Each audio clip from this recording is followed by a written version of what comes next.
Bắt đầu vào làm việc nhé. Bây giờ sơ kết lại cái kiến thức của cái máy giặt ngày hôm trước. Máy giặt của ngang Elex. Bây giờ thì trước khi học cái sang học xong máy giặt cửa ngang thì anh sẽ mới cho học ở trên. Vì cây cửa ngang và cửa trên nó có những cái linh kiện tương đồng và bắt buộc em phải hiểu nó khác nhau ở điểm gì và nó giống nhau ở điểm gì, thì mình phải có cái sự hiểu biết, đúng chưa?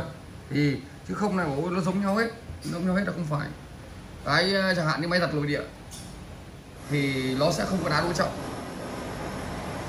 đúng chưa? Máy giặt cửa ngang nó có đá đối trọng, máy giặt cửa trên nó không có đá đối trọng nhưng lại nó có vòng nước cân bằng để làm đối trọng. Những cái đặc điểm ấy nó là đặc điểm khác nhau rồi, nên là mình cần phải hiểu tác dụng của linh kiện. Yêu cầu tối thiểu là phải hiểu tác dụng của linh kiện. Nếu như mình không hiểu được tác dụng linh kiện tức là mình thua. Giảm sóc, máy giặt cửa trên thì nó dùng 4 quăng treo, nó cũng là giảm sóc, nó sẽ 4 lò xo và treo 4 góc, 2 cái đằng trước nó sẽ ngắn hơn 2 cái đằng sau. Nhưng mà em tháo máy giặt cửa ngang rồi đúng không, thì nó lại dùng 2 lò xo treo bên trên bằng sắt và dưới nó dùng 2 cái giảm sóc thụt. Khi mà máy in bây giờ máy mới bây giờ nó sẽ dùng là 3 thụt, 3 giảm sóc chống ở bên dưới. 3 cái thụt đấy nó làm tác dụng của đấy, nó làm khi mình vắt để cho nó êm. Khi cái đấy nó hỏng nó dẫn lên nhảy, mình hiểu nôm na đơn giản cái giảm sóc nó giống như cái giảm sóc xe máy, đúng chưa?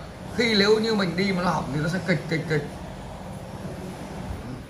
Nên là tất cả những cái linh kiện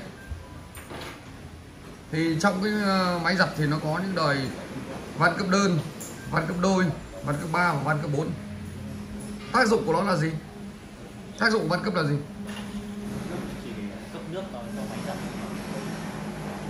Tác dụng của van cấp nước đó là khi chương trình nó khiển ra là cấp nước, cái đấy là dùng, có những con dùng điện 110, có con dùng điện 220, có con dùng điện DC. DC thì tùy từng máy, 12V, 24V, 380V nó vẫn là điện DC, đúng chưa? Tức là khi mình hiểu cái đấy là cái linh kiện thì mình hiểu linh kiện rồi thì học văn bệnh mới hiểu được.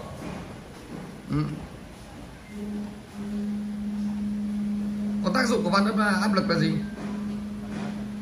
Báo mức nước đã đủ trong máy hay chưa, để nhắc cho cái van cấp.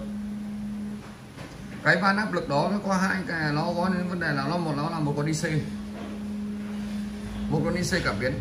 Nếu như mà khi nó vừa có tác dụng để đóng ngắt nước và vừa tác dụng là nếu như con này hỏng nó cũng sẽ không vắt. Vì nó hỏng nó báo với lệnh người IC là về máy nào nó sẽ không vắt. Có những trường hợp vắt được nhưng vẫn không giặt được. Nhiều cái trường hợp cái phao đó nó bị bục cái màng hơi thì nó vẫn vắt bình thường nhưng giặt nó sẽ cấp nước tràn.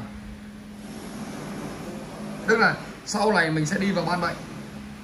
Bây giờ anh đang lượt cho em là về cái kiến thức về linh kiện em hiểu đã. Còn khi về ban bệnh, ví dụ con áp là hỏng nó sẽ xảy ra bệnh gì, van cấp hỏng nó sẽ phải có bao nhiêu nguyên nhân. Tức là cái nguyên nhân của nó phải hiểu được một cái nào nó sẽ xảy ra bao nhiêu nguyên nhân, đúng chưa? Chứ còn nếu như mình không biết nó xảy ra bao nhiêu nguyên nhân, tức là ban bệnh nên nó phải là ban bệnh thực tế. Thế là trong cái máy giặt cửa ngang tháo ra đã còn cái gì chưa hiểu về linh kiện? Cái phần động cơ này chưa tháo rời hết ra.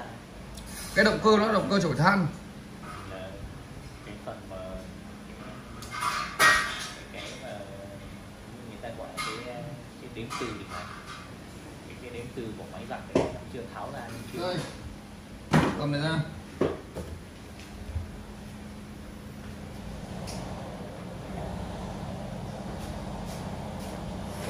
Dùng bằng đồng hồ đo động cơ của cửa ngang từ là G đến Samsung. Nếu động cơ thường thì nó đều giống nhau, còn ngoài động cơ in thì nó khác.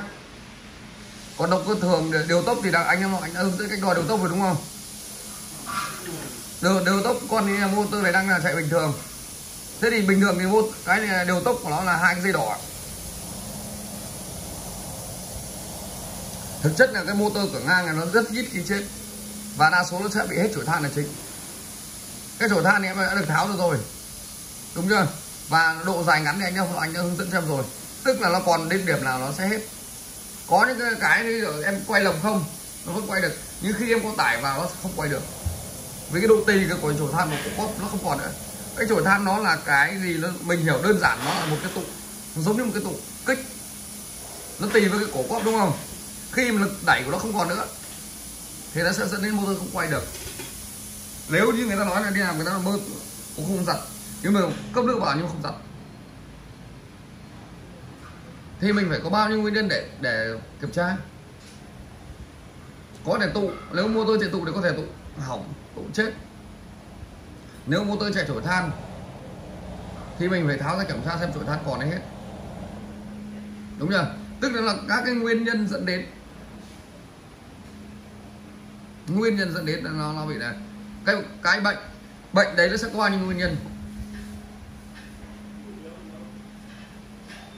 Nếu mình làm mà mình không biết nó có bao nhiêu nguyên nhân thì làm sao làm được.